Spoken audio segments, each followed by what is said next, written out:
ஆட்சி மாறிடுச்சு, எல்லாம் மாறிடுச்சு. ஆனா அந்த ரோடு மாறல, மக்கள் நிலைமையும் மாறல. ஒரு அவசர தேவைக்குன்னா இறந்து போறதுக்கு ரொம்ப சிரமம் தான்.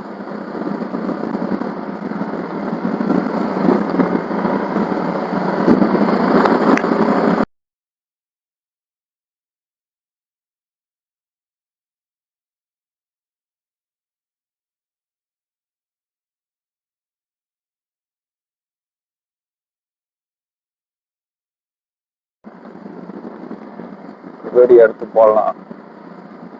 அப்பயாவது யாரும் பார்த்து ஏதாவது ஒரு நடவடிக்கை எடுப்பாங்களான்னு பார்ப்போம்.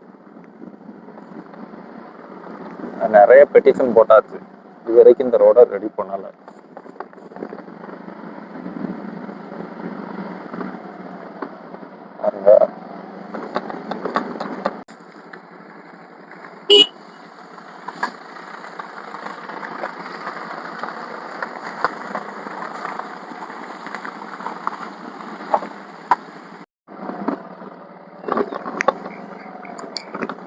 பாருங்களேன் நீங்களே, ரோடு இருக்குன்னு நாம எப்படி இருக்குங்க, இல்லை அவசர தேவைக்கெல்லாம் எப்படி போறது.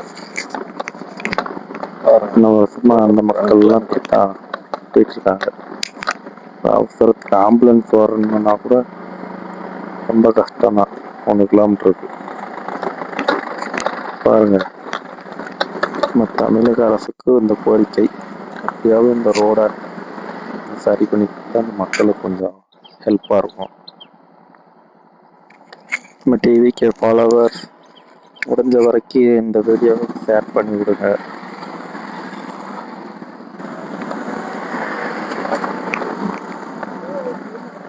இதில் தான் டூரிஸ்ட்டும் போகிறாங்க. மெயின் ரோடே இதுதான்.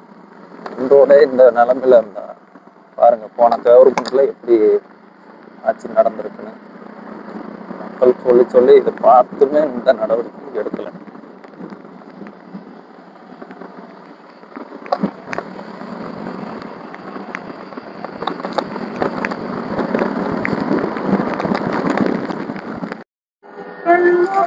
எல்லா வீட்லையும் ஸ்விம்மிங் பூல் வீட்டுக்குள்ள இருக்கும். இங்க பாத்தீங்கன்னா ரோட்லயே இருக்கு.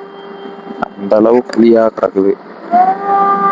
இதுல எப்படி நடந்து போக கூட முடியாது போல. ஒரு இதுல எப்படி வண்டியெல்லாம் ஓட்டிட்டு போறது பாருங்க எப்படி இருக்குன்னு. ஷேர் பண்ணி விடுங்க இந்த வீடியோவை, எல்லாம் தெரிஞ்சுக்கிட்டோம். ஒரு நல்லது நடக்கணும்னா மக்கள் எல்லாரும் கொஞ்சம் ஷேர் பண்ணுங்க.